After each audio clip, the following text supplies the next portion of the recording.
So my name's Steve Winder. I'm a professor at the University of Sheffield.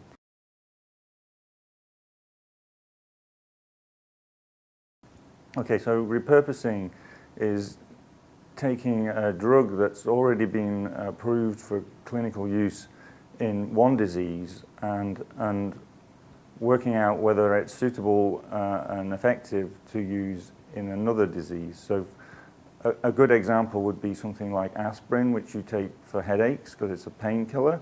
But these days, a lot of people also take aspirin to prevent heart attacks because it thins the blood. So the drug has a primary effect, but it also has what one would call a side effect. And sometimes these side effects can be really useful. So this is what we're trying to do with a series of drugs that may be useful in treating Duchenne muscular dystrophy. So in this case, it's cancer drugs, but they have other effects in the muscle which may be useful for the treatment of Duchenne muscular dystrophy.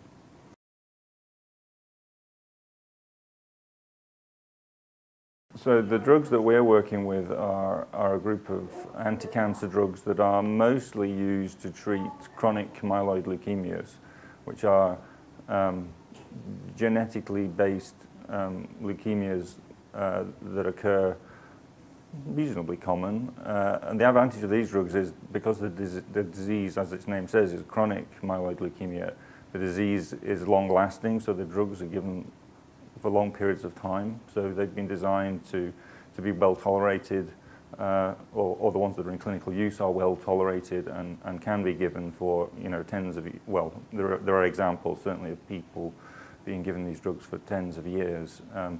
So from that point of view, if you were going to treat a boy with DMD, it would probably be a lifelong treatment. So they need to be well tolerated, low side effects, and so on. So these drugs would be particularly suited to that.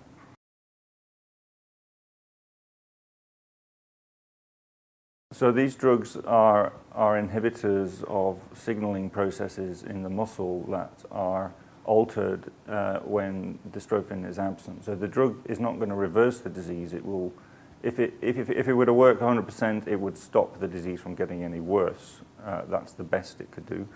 But if you started treatment early, then obviously you would preserve most of the muscle for the boys.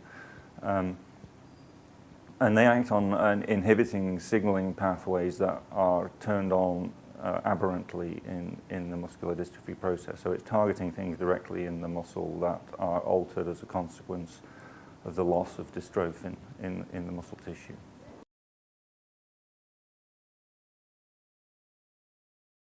Okay, so we need to satisfy ourselves in the preclinical stages. So this is working with animal models of the disease, such as the MDX mice that have a mutation in the dystrophin gene, the same as boys with Duchenne muscular dystrophy. The drugs that we're testing work as we expect them to work and actually have some benefit in the mouse before we then have the confidence to actually go forward and use them in boys with Duchenne muscular dystrophy in a proper clinical trial.